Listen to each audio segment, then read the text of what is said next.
Hello everybody, this is Digraj Singh Rajput. Welcome to magnet brains. इस video में हम क्या पढ़ने वाले हैं? इस वीडियो में हम पढ़ेंगे what is the structure of courts in India. Courts का स्ट्रक्चर क्या है इंडिया में? कोर्ट्स का स्ट्रक्चर भी होता है, जी हाँ। देखिए यहां पे आपको एक ट्रायंगल बना हुआ दिख रहा है। इसमें क्या दिख रहा है आपको?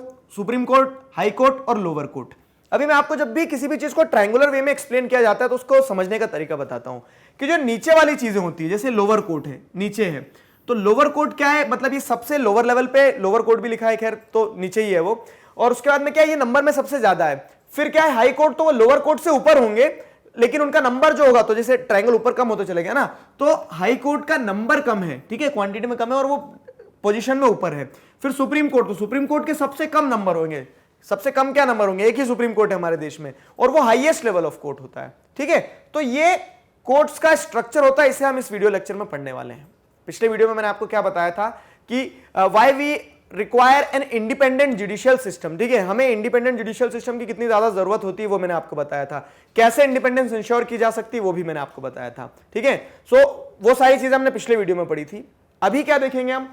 अब हम ये देखेंगे कि स्ट्रक्चर किस तरह से क्या क्या है। तो there are different level of court in our country. There are different level of court in our country. What are those different level of court in our country? तो उसमें देखो क्या है, सुप्रीम कोर्ट सबसे ऊपर जो अभी दिखाया मैंने, तो the highest level of court in our country is supreme court. Supreme court is also known as apex court. Apex मतलब क्या होता है? जो सबसे ऊपर सुप्रीम कोर्ट होता है। इट इज इन दिल्ली, ये भी पता है आपको, ठीक है। दिल्ली से पहले कहां था? कलकत्ता में था, ब्रिटिश पीरियड में। अब क्या होता है कि यहां पे it is being presided by the chief justice of India. और सुप्रीम कोर्ट को प्रिसाइड कौन करता है? सुप्रीम कोर्ट में से देखा जाए ना तो हेड कौन होता है सुप्रीम कोर्ट का? तो हेड किस सेंस में वो भी समझाता हूं। तो जितने भी जजेस हैं सुप्रीम कोर्ट के, उन सारे जजेस में जो सीनियर मोस्ट जज होते हैं वो सुप्रीम कोर्ट के क्या बन जाते हैं? मतलब सुप्रीम कोर्ट की क्या पूरी कंट्री में जो जुडिशरी है, तो जुडिशरी के चीफ जस्टिस ऑफ इंडिया बन जाते हैं, ठीक है। तो chief justice of India is the senior most जज अमंग दी ऑल जजेस present in supreme court. Fine, ये हो गया। अब देखो क्या होता है, नेक्स्ट लेवल पे अगर आते हैं तो वो है हाई कोर्ट। अब हाई कोर्ट कहां पाए जाते हैं? तो हाई कोर्ट पाए जाते हैं स्टेट्स में, ठीक है। स्टेट्स में हाई कोर्ट पाए जाते हैं, स्टेट्स में हाई कोर्ट पाए जाते हैं। अब स्टेट्स में कैसे? तो जैसे हमारा प्यारा देश भारत, अब गुजरात है, महाराष्ट्र है, तो हर स्टेट में जो हाईएस्ट लेवल का कोर्ट रहेगा वो हाई कोर्ट कहलाता है। तो गुजरात का एक कोर्ट, ठीक है। उसके बाद में फिर क्या है, महाराष्ट्र का एक कोर्ट हो गया। तो इस तरह से आप कितने हाई कोर्ट होंगे हमारे देश में? जितने स्टेट्स हैं उतने 28 हाई कोर्ट्स? नहीं, ऐसा नहीं है, ठीक है। अभी आगे हम पढ़ेंगे कि जितने स्टेट्स उतने हाई कोर्ट्स नहीं है, क्योंकि कुछ स्टेट्स के क्या है, एक ही हाई कोर्ट है, मतलब 2-3 स्टेट्स के, 4 स्टेट्स के एक साथ मिला के एक हाई कोर्ट होता है। तो हम वो भी समझेंगे, ठीक। तो हाई कोर्ट आ गया समझ में। Highest level of court in the territory of any state is high court. अब अगला क्या है, नीचे लेवल पे देखें तो सुप्रीम कोर्ट, हाई कोर्ट और नेक्स्ट पे क्या है, लोअर कोर्ट। तो लोअर कोर्ट में क्या है, सबऑर्डिनेट और डिस्ट्रिक्ट कोर्ट होते हैं। लोअर कोर्ट को क्या कहा जाता है? सबऑर्डिनेट कोर्ट भी कहा जाता है, डिस्ट्रिक्ट कोर्ट भी कहा जाता है, एट डिस्ट्रिक्ट और तहसील लेवल, ठीक है। तो डिस्ट्रिक्ट लेवल पे या फिर टाउन लेवल पे, ठीक है। तो जैसे अगर आपने देखा होगा शहरों में भी होते हैं न्यायालय, जिला मुख्यालय में जो जिला मुख्यालय नहीं, जिला न्यायालय रहते हैं, ठीक है। तो डिस्ट्रिक्ट कोर्ट्स हो गए। तो इस तरह से क्या है, आप ऐसा समझ लो अभी कि लोअर कोर्ट डिस्ट्रिक्ट्स में, ठीक है, हाई कोर्ट स्टेट लेवल पे और सुप्रीम कोर्ट सेंट्रल लेवल पे, ठीक है। तो ये हायरार्की हमने आपको समझा दी। फाइन, अब आगे अगर हम देखते हैं तो it is being presided bye district जज। तो जिस तरह से हाई कोर्ट जज होते हैं, हाई कोर्ट में सुप्रीम कोर्ट जजेस होते हैं, तो डिस्ट्रिक्ट लेवल पे जो कोर्ट्स होते हैं तो वहां पे डिस्ट्रिक्ट जज होते हैं। फाइन, आगे क्या है, चलिए आगे दिखाते हैं आपको। तो देखो ये कुछ डेटा है जो आपकी बुक में दिया है बॉक्स में, इसे समझिए और काफी कुछ अच्छा जानने को मिलेगा आपको। देखो तो high courts were first established in 3 presidency cities of Calcutta, Bombay and Madras in 1862। 1862 में हम क्या थे, ब्रिटिश के अंडर में थे, ब्रिटिश रूल था, ठीक है, कॉलोनियल रूल था। अब क्या होता है, देखो एनसीईआरटी में जो डिटेल्स दी उस हिसाब से मैं आपको बताता हूं कि पहले सिर्फ एक क्या हुआ करता था, सुप्रीम कोर्ट हुआ करता था, कलकत्ता में हुआ करता था। फिर क्या है कि काम जब बढ़ते चले गया, काम क्या बढ़ गया, ब्रिटिश टेरिटरी जब बढ़ गई तो उन्होंने कब्जा कहां कहां कर लिया, बॉम्बे पे, मद्रास पे, कलकत्ता पे। तो उन्होंने वहां पे इन तीनों प्रेसिडेंसी सिटी में एक एक हाई कोर्ट स्टैब्लिश कर दिया। इस तरह से हाई कोर्ट का प्रचलन चालू हो गया, ठीक है। फिर क्या है, the high court of Delhi came up in 1966 में हाई कोर्ट ऑफ दिल्ली आया। Currently there are 25 high courts. आज के समय में हमारे कितने 25 हाई कोर्ट्स है। अब आप बोलोगे 28 स्टेट्स हैं और 28 स्टेट्स में क्या है 25 हाई कोर्ट्स कैसे? तो देखो बुक में जो डेटा दिया मैं उस हिसाब से बता रहा हूं, क्योंकि चेंजेस होते रहे। जैसे अभी हमने देखा कि जम्मू कश्मीर में क्या कर दिया, अब स्टेट नहीं रहा, तो उस हिसाब से चीजें बहुत कुछ बदली भी है, लेकिन मैं आपको अभी एनसीईआरटी से इसलिए बता रहा हूं ताकि आप आंसर वैसा का वैसा लिखें। क्लियर है? तो अब क्या है, while many states have their own high courts, Punjab and Haryana share a common high court eight Chandigarh. तो देखो अब क्या होगा कि दो स्टेट के बीच में एक क्या कर दिया, हाई कोर्ट कर दिया, तो इस कारण हमारे यहाँ नंबर जो है तो स्टेट के बराबर नहीं है हाई कोर्ट के। फिर क्या है, एंड 4 नॉर्थ ईस्टर्न स्टेट्स, तो 4 स्टेट्स असम, नागालैंड, मिजोरम और अरुणाचल प्रदेश, ये 4 स्टेट्स का एक ही हाई कोर्ट है। ठीक है, have a common high court eight Guwahati, तो गुवाहाटी में चारों स्टेट्स का एक हाई कोर्ट है, कॉमन हाई कोर्ट। ठीक, तो इस तरह से क्या है, ये इंपॉर्टेंट चीज थी जो मुझे आपको बताना था कि नंबर ऑफ हाई कोर्ट्स क्यों कम है as compare to the states. जब हम कहते हैं कि एक स्टेट में एक हाई कोर्ट होना चाहिए, तो यहाँ 2 स्टेट में एक हाई कोर्ट, इधर 4 स्टेट में एक हाई कोर्ट, तो ऐसे कम हो गया। ठीक, अब क्या है, देखो आंध्र प्रदेश, आंध्र प्रदेश जो है, तो आंध्र प्रदेश आपको पता होगा कि अब स्प्लिट हो गया 2014 में, एक अमरावती और एक तेलंगाना, मतलब एक आंध्र प्रदेश और एक तेलंगाना, 2 स्टेट्स निकल के आ गए। तो अब यहां पे क्या कर लिया इन्होंने, क्या कर लिया, Andhra Pradesh and Telangana have separate high court from 1 January 2019। 2019 से इनके अलग अलग क्या हो गए, हाई कोर्ट हो गए। तो आंध्र प्रदेश का हाई कोर्ट अमरावती में, तेलंगाना का जो पुराना था हैदराबाद में वो वही है। ठीक है, क्योंकि वो उसी टेरिटरी में आता है। तो इस तरह से पहले इनका भी एक ही था, लेकिन बाद में क्या कर दिया, स्प्लिट कर दिया गया। फाइन, अब क्या देखो, some high courts have benches in other parts of the state for greater accessibility. क्या होता है कि कभी कभी कोई स्टेट्स बड़े हैं तो वो क्या करते हैं कि एक स्टेट में 2 जगह हाई कोर्ट की बेंच हो जाती है। ठीक है, जैसे एक एग्जांपल देता हूं, मध्य प्रदेश, मध्य प्रदेश में क्या है, इंदौर में एक बेंच है हाई कोर्ट की, और मध्य प्रदेश का हाई कोर्ट स्टेट कैपिटल में, जरूरी नहीं कि स्टेट कैपिटल में हो। ठीक है, मध्य प्रदेश का हाई कोर्ट कहां है, जबलपुर में। तो यहां पे एक स्टेट के अंदर 2 एक तरह से हाई कोर्ट हो गया, तो हाई कोर्ट 2 नहीं हुए, बेंच बढ़ा दी उन्होंने। तो मतलब इस हाई कोर्ट की 2 बेंच है, एक इंदौर में भी एक जबलपुर में भी। ठीक है, तो ये मैंने आपको कुछ इंपॉर्टेंट डिटेल्स बताई है जो बॉक्स में दी थी, आपको पता रहना चाहिए what is the structure of courts in India में। आगे क्या है, और अब ये चीज समझना।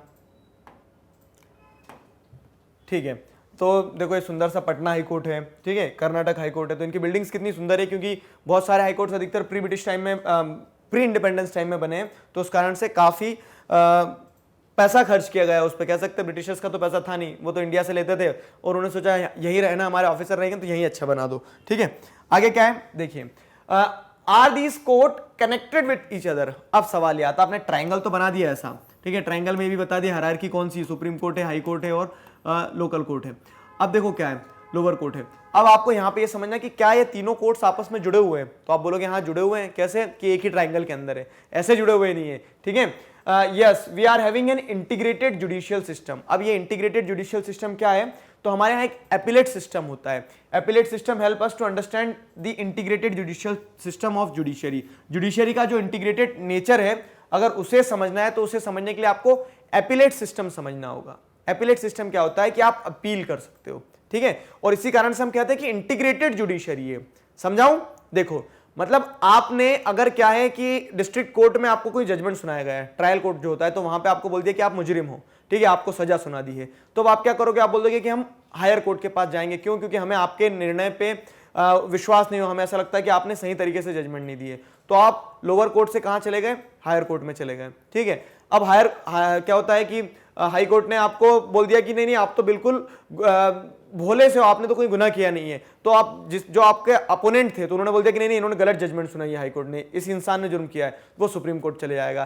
तो क्या होता है कि आपको जो कह सकते हैं सेंटेंस मिला है, आपको जो भी क्या कह सकते हैं कि गिल्टी और नॉट गिल्टी जो भी सेंटेंस मिलता है कोर्ट्स के द्वारा, अगर आप उससे सेटिस्फाइड नहीं है और आप चाहते हैं कि आपको एक और मौका दिया जाए, तो आप ट्रायल कोर्ट से कहां जा सकते हो, आप ट्रायल कोर्ट से जा सकते हो हाई कोर्ट में, और हाई कोर्ट से सुप्रीम कोर्ट में, और सुप्रीम कोर्ट से भी सेटिस्फाइड नहीं हो तो फिर कहां जाओगे, तो उसके बाद तो कोई कोर्ट ही नहीं है। ठीक है, लेकिन फिर भी आप प्रेसिडेंट से मर्सी पिटीशन लगा सकते हो अगर आपको फांसी की सजा मिली है, तो वो आप हायर क्लासेस में पढ़ोगे। बाकी अभी के लिए ऐसा समझ लो कि एपिलेट सिस्टम है हमारा इंटीग्रेटेड जुडिशियल सिस्टम, मतलब एक लेवल ऑफ जुडिशरी से आप दूसरी लेवल ऑफ जुडिशरी पे जा सकते हो, और जो higher level of authority judiciary है उसका डिसीजन हमेशा प्रिवेल करेगा over the lower level of courts. आ गया ना समझ में, ऐसे इंटीग्रेटेड है। समझना है तो एक और एग्जांपल भी, जैसे state Delhi administration versus Laxman Kumar and others in 1985, analyse the story. Story है, स्टोरी में पेपर में नहीं पूछी जाएगी आपसे कि स्टोरी के बारे में लिखो, हाँ कि क्या क्या हुआ, कौन इसका भाई था, कौन उसकी सासू माँ थी, ये सारी चीजें। बाकी मैं आपको एक एग्जाम्पल देता हूं, जैसे क्या होता है, तो लक्ष्मण कुमार की वाइफ जो रहती है, लक्ष्मण कुमार की वाइफ को क्या किया जाता है, लक्ष्मण कुमार की वाइफ जल जाती है आग में। क्या बताया जाता है कि वो गैस से जल गई है, ठीक है, गैस से जल गई है, और जब गैस से जल जाती है तो उसकी डेथ हो जाती है। उसके बाद में क्या होता है कि जो लक्ष्मण कुमार की वाइफ की फैमिली मेंबर्स रहते हैं वो क्या करते हैं, वो केस फाइल करते हैं, बोलते हैं कि नहीं वो गैस से नहीं जली, उसे जलाया गया है उसके ससुराल वालों ने, लक्ष्मण कुमार ने, लक्ष्मण कुमार की मां ने, इन लोगों ने जलाया है। ठीक है, तो ट्रायल कोर्ट में क्या होता है, ट्रायल कोर्ट में ये पाया जाता है कि लक्ष्मण कुमार के भाई और उनकी मां, ठीक है, इन तीनों लोगों ने मिलकर जलाया है। ठीक है, और क्यों जलाया है, क्योंकि वो ज्यादा पैसे मांग रहे थे, डॉरी मांग रहे थे, ठीक है, मतलब दहेज मांग रहे थे और कैश चाहिए था, उन्हें स्कूटर चाहिए था, ये सारी चीजें। और सबूत किसने दिया, तो आजू बाजू के जो नेबर्स थे उन्होंने बोला कि हाँ हमने चीखते चिल्लाते हुए सुना ये सारी चीजें। तो ऐसा पाया गया कि केरोसिन डाला लक्ष्मण कुमार की मां ने, मतलब जो जलने वाली महिला थी उसकी सास ने, और आग लगाई हस्बैंड ने। तो इस तरह से ये केस जो है तो जजमेंट मिल गया, तीनों को सजा सुना दी गई। लेकिन क्या होता है, अब लक्ष्मण कुमार लोग कहां पहुंच जाते हैं, हाईकोर्ट पहुंच जाते हैं। वो क्यों हाईकोर्ट जाते हैं, उनका ये मानना था कि हमने कुछ नहीं किया, हमें गलत सजा मिल रही है। तो हाईकोर्ट में उन्हें मौका दिया जाता है और हाईकोर्ट उन्हें बेगुनाह साबित कर देता है। लेकिन फिर इसी चैप्टर में, इससे पहले अंडरस्टैंडिंग लॉज वाले चैप्टर में आपने पढ़ा कि कैसे dowry deaths, domestic violence, women issue ऊपर हाईलाइट हो रहे थे उस टाइम पीरियड में। और ये बात भी तभी की 1985 की। तो सुप्रीम कोर्ट में कोई उनके बिहाफ पे केस फाइल करता है, PIL, ठीक है, पढ़ेंगे आगे। तो पब्लिक इंटरेस्ट लिटिगेशन में फाइल किया जाता है कि ये डाउरी डेथ्स वगैरह जो हो रही है, लक्ष्मण कुमार मुजरिम है, उसे बेगुनाह बरी नहीं किया जाना चाहिए। ठीक है, तो फिर सुप्रीम कोर्ट क्या पाता है कि हाँ लक्ष्मण कुमार और उनकी सास दोनों मुजरिम है और भाई के खिलाफ एविडेंसेस नहीं मिलते, तो भाई को छोड़ दिया जाता है। अब ये पूरी जो कहानी मैंने आपको बताई है, कहानी पे क्वेश्चन नहीं आएगा, लेकिन आपको सिस्टम समझ में आया कि कैसे अपीलेट सिस्टम है, नीचे लेवल वाला जो कोर्ट है उससे ऊपर जा सकते हो आप, और तीनों के डिसीजंस एक दूसरे के ऊपर क्या कर सकते हैं, इंटीग्रेटेड रहते हैं, ओवरलैपिंग रहते हैं। So this was all about, I hope आपको समझ में आया what is the structure of court in our India. तो स्ट्रक्चर कैसा है, ट्रायंगुलर स्ट्रक्चर है, supreme court at the apex level, then comes the high court at state level, and then comes the lower court, ठीक है, at district level. Along with this, we have an integrated nature of our judiciary. According to the appellate system, one can appeal to the higher level of courts if he or she is not satisfied with the decision granted by the court. आया ना समझ में? ये सारा सब कुछ पढ़ा हमने इस वीडियो लेक्चर में। आई होप चीजें समझ में आई हैं। किसी प्रकार का डाउट है तो feel free to ask in comment section. Next video lecture में हम पढ़ेंगे कि कोर्ट्स भी किस किस तरह के होते हैं, क्रिमिनल जस्टिस सिस्टम जो, उसे समझने की कोशिश करेंगे। Till then stay connected, keep learning. Thank you very much.